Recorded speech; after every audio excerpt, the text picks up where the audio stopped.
오늘 하루 이슈의 중심 최경영의 최강 시사.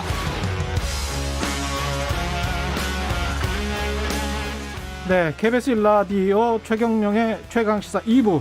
오늘 내일 이틀 동안 국민의힘 서울시장 예비후보들 기호 순으로 차례차례 만나보겠습니다. 오늘은 기호 1번 오신환 후보, 2번 오세훈 후보 이렇게 만나봅니다. 먼저 오신환 예비후보 나오셨습니다. 안녕하십니까? 네, 예. 안녕하세요. 반갑습니다. 예, 1번은 뽑기를 잘하신 거네요. 네네, 제가 직접 뽑았습니다. 예. 예. 1등 하라는 의미로 제가 해석하고요. 예, 최선을 다하고 있습니다. 일단 뭐 스탠딩 토론 준비를 해서 했고, 예. 총 앞으로 6차례 예정 또 돼 있죠? 네네. 예. 각 후보당 스탠딩 토론이 3번 하고요. 예. 그 다음에 종합 토론해서 이제 마무리합니다. 예. 굉장히 토론을 많이 하십니다. 저희가 이제 리그전으로 4명이서 하는 최초의 시도고요. 예. 이게 1대1 자유 토론하면서 스탠딩 토론하는 게 아마 정당 경선 역사상 처음인 것 같아요. 방송은 어디에서 유튜브로 하는 겁니까? 유튜브를 하고요. 예. 세 번째는 이제 또 방송국 공중파에서도 하고요. 예. 예, 그리고 마지막에는 또 종편에서 방송하고. 실시간 동접자 수는 얼마나 나오던가요? 지금 실시간으로는 제가 궁금해요. 잘 모르겠어요. 예. 예. 예. 우리는 뭐 시청률이나 이런 거에 가장 민감하시죠? 민감해서 네, 이게 네. 얼마나 흥행이 됐을까? 예, 그래도 흥행이 좀 된 것 같습니까? 그 유튜브 채널이 당의 공식 채널에서도 하고요. 예. 일단 다른 방송사 유튜브 채널도 같이 하기 때문에 아, 그렇구나. 예, 다양한 층에서 보는 것 같습니다. 예. 이게 토론을 했는데 거기에 또 시민 평가단이 있나 봅니다. 네. 그래서 예. 시민 평가단이 토론을 누가 잘했나 예. 이렇게 이야기를 했는데 예. 처음에는 오세훈, 나경원 두 후보가 승리한 걸로 이렇게 평가를 했어요. 이 이게 결과에 관해서는 어떻게 생각하십니까? 시민평가단 ARS 조사 결과라고 발표는 됐지만 예. 실제는 이제 서울에 49개 당협 있잖아요. 예. 네, 당협에서 당원들 중심으로 50명씩 추천해서 올린 거예요. 그래서 당협 중심으로 한 예, 거구나. 당원 중심 평가단이라고 해서 지난번 예비 경선 때 당원들이 투표한 것과 다르지 않은 결과다. 전 그렇게 생각하고요. 이게 기존의 토론의 어떤 구도? 내용이 이렇게 좌우한 그런 결과는 아니기 때문에 예. 참고만 하시면 좋을 것 같습니다. 예. 이 경선 과정에서 내가 꼭 뭘 알리고 싶다 이런 어떤 정책을 하고 싶다 또는 오신환이 왜 꼭 돼야 된다 네네. 이런 게 있을 텐데 네. 왜 하시는 겁니까? 저는 서울시장? 일단은 출마 자체가요. 예, 이게 굉장히 이제 코로나 대란과 부동산 대란 이 문제에 대해서 시민들의 삶을 지키는 서울시장이 필요하다. 시민들의 예. 삶을 지키는 서울시장. 그리고 예. 서울시의 미래 비전을 완성해야 되는데 예. 이게 선거가 과거로 다시 돌아가서는 안 되겠다 이런 생각을 좀 가졌습니다. 그래서 예.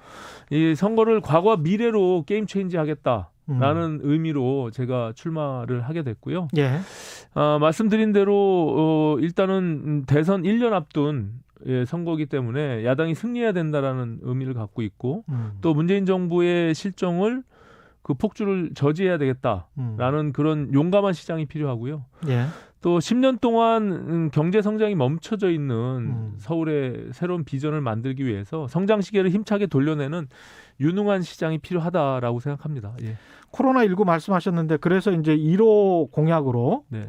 소상공인 영업성실 보상제 이거는 코로나19 때문에 이제 말씀을 하신 것 같습니다. 공약이. 제가 1월 5일 날 출마 선언했는데요. 예. 당시 재난지원금 모두가 얘기할 때 제가 처음으로 이제 손실보상 제도를 말했고 이게 정부 여당 안 하고 비슷한 거 아니에요? 제가 이제 얘기를 예. 하고 2주 뒤에 정세균 총리가 그것을 따라한 겁니까? 그러면 뭐 따라했다기보다는 어쨌든 이게 필요에 의해서 할 수밖에 없는 예. 지금 이제 자영업 소상공인들이 예. 거의 한계 상황에서 거리로 지금 내몰리고 있는 상황이거든요. 그렇죠. 그리고 아시다시피 제가 총선 이후에 조합원들 모아서 카페를 협동조합 정치 카페를 만들었잖아요. 그래서 제가 짧은 기간이지만 그 소상공인 자영업자들의 마음을 실제 체험했던 그 소중한 경험이 있습니다. 그래서 저희도 고정적으로 지금 임대료가 계속 나가고 있는 상황에서 매출은 거의 10%로 그냥 급락했고 예. 이런 어려운 상황 속에서 또 당연히 정부의 명령에 의해서 우리 공동체를 지키기 위한 희생을 그분들이 감수한 거잖아요. 그래서 반드시 손실보상이 필요하다라고 했고 서울시 재정의 한계가 있으니까 저는 30% 내에서 500만 원 한도로 서울시가 지원하겠다. 그리고 나머지 70%는 정부가 좀 감당해달라 이렇게 공약을 발표했거든요. 첫 번째로.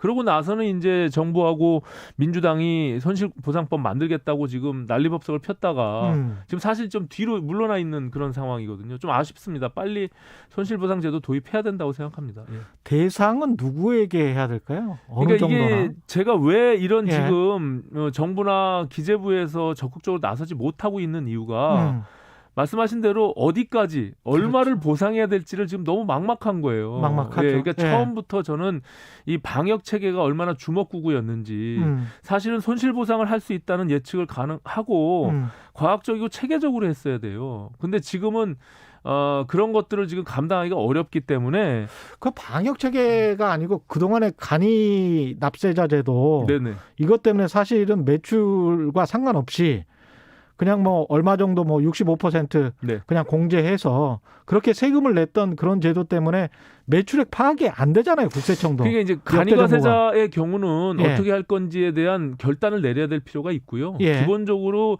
일반 과세자의 경우는 예. 모든 것들이 다 지금 국세청의 자료에 있습니다. 그래서 뭐 원천징수를 하기 때문에 인건비에 대한 문제 그리고 임대료도 다 신고가 들어가 있기 때문에 예. 고정자산에 대한 고정비에 대해서 그러면은 보상법이 만들어지기 전에는 50% 법이 시행된 이후에는 90%까지 하겠다라고 대통령께서 결단을 내려야 되는 거예요. 이건 대통령도 언급을 하셨고 그럼 이걸 그럼 언제까지 계산하다가 이분들 다 지금 죽어나가고 있는 상황에서 계속 시간만 끌면 더 어려워지고 꼬이고 해결할 수 없는 일이 벌어지는 거거든요. 예. 그래서 저는 결단을 내려야 된다 이렇게 생각합니다. 예. 시간은 많지 않아서 지금 부동산 또 말씀하셨잖아요. 네네. 부동산 공약은 어떤 겁니까?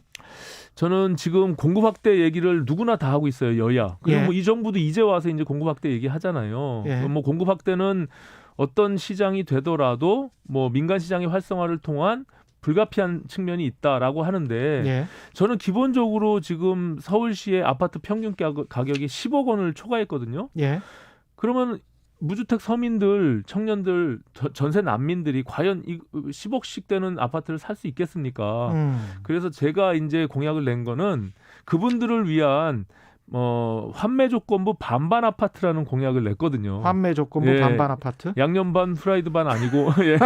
반반 아파트인데요. 예. 이거는 그러니까는 공급 가격을 절반 이하로 낮춰서 공급을 하게 되고 예. 나중에 이분들이 서울시에 다시 되파실 때 아. 매매 차익의 절반까지 보장해드린다라는 의미로 결과적으로 싸게 분양받고 매매 차익이라는 거는 시가 그때의 그렇죠. 시가와 그 당시의 시가 그 기준들을 만들어서 과거에는 이게 왜 실패했냐면요. 예. 그냥 은행이자 정도 쳐주기 때문에 예. 매력적이지가 않은 거죠. 예. 그래서 제가 이것을 우리 청년정책 자문단과 함께 그 시세 차익의 한 절반 정도는 또 그렇죠. 보장해 준다. 거기까지 보장을 해주면 이분들이 자산 축적을 통해서 지금 일반 분양 시장과 현재는 공공이 임대 시장만 있잖아요. 예. 그 사이에 예. 공공 분양의 시장들을 만들어서 이게 자산 축적과 주거 안정을 도모하고 거기에 징검다리 역할들을 해서 시장으로 진입할 수 있도록 만들어주는 거예요. 그러니까 이분들이 평생도록 월세집에서 임대 아파트에서만 살아야 되는 건 아니잖아요.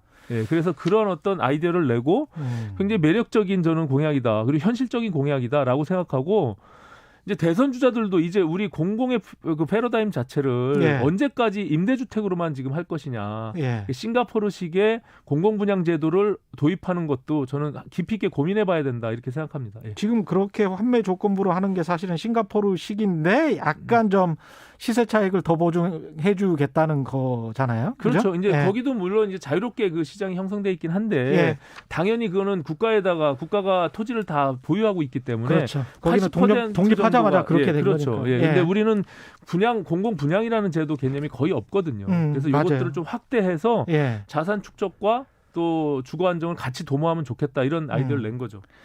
오세훈, 나경원, 조은희 후보도 그렇고 여당 후보들 박영선, 우상호 후보까지 네. 하여간 많이 공급하겠다 이거잖아요. 70만 이야기도 나오고 65만, 네. 30만, 16만. 네. 어느 후보가 예. 70만, 65만, 16만 70만이 나경원 10년간 10년간이니까요. 아니 예. 그거 기억하는 시민들 아무도 없고요. 예. 예, 그냥 뭐 어떻게 공부를 많이 보십니까? 하려나 보다 이런 예. 생각하는데 저는 예. 참 이게 쓸데없는 선거 앞둔 그냥 숫자 노름이다라고 생각하고요. 숫자 노름이다. 예, 이거는 민간 시장에서 충분히 그동안에도 공급됐던 물량들을 나름대로 계산해서 만든 거예요. 근데 그것이 허황된 공약도 있고 도저히 불가능한 그 숫자도 있거든요. 특히 예. 박영선 후보의 공공분양 30만 원은요. 예.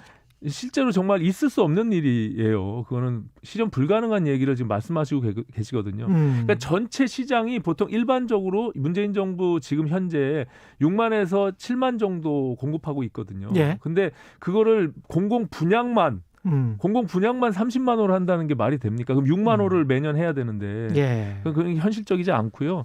저는 그래서 이것은 그냥 시민들을 선거를 앞두고 희망 고문하는 거기 때문에 저는 그렇게 무리한 숫자를 얘기하는 것보다는 현실적인 얘기를 하는 게 맞다. 그래서 저는 패러다임을 바꾸자는 공공임대에서 공공분양으로 바꾸자는 그 제안을 드린 거고요. 예. 민간 시장은 기본적으로 활성화시켜서 예, 그것은 자연적으로 돌아가게 되면 기존에 공급된 물량보다 더 많이 공급할 수 있다. 그런 얘기를 드리는 겁니다. 현실 이야기했으니까 현실 이야기를 좀 더 해볼게요. 네. 정치적인 지형과 관련해서 네. 안철수 금태섭 후보 간의 지금 3지대 단일화 상황. 네. 이건 어떻게 보십니까? 1차 토론에 무산됐다고 그래서 저도 좀 안타까웠는데 예. 오늘 이제 극적으로 해서 토론이 예. 시작되거든요. 그래서 예. 저는 야권 진영의 단일화는 일단 열차가 출발했다라고 보고요. 지금 안철수 금태섭도 어떻게 보면 골리앗과 다이싸움으로 보고 있잖아요. 예. 그래서 저는 안철수 대표가 조금 포용하면서 이게 시너지를 낼 수 있도록 하는 그런 단일화를 만들어주면 좋겠다라는 생각이 듭니다. 예. 서울시 연합정부 구성 네. 공동으로 운영하겠다. 이거는 어떻게 보시나요? 저는 선거 초반부터 제가 범약 대통합을 전제로 한 원샷 경선을 얘기해온 바가 있거든요. 예. 근본적으로는 그 틀에 대해서는 저는 동의하는 바가 있고요. 동의한다. 예. 다만 이것이 또 새로운 어떤 조건이 돼서 단일화를 또 방해하거나 걸림돌이 돼서는 안 된다라는 생각을 갖고 있습니다.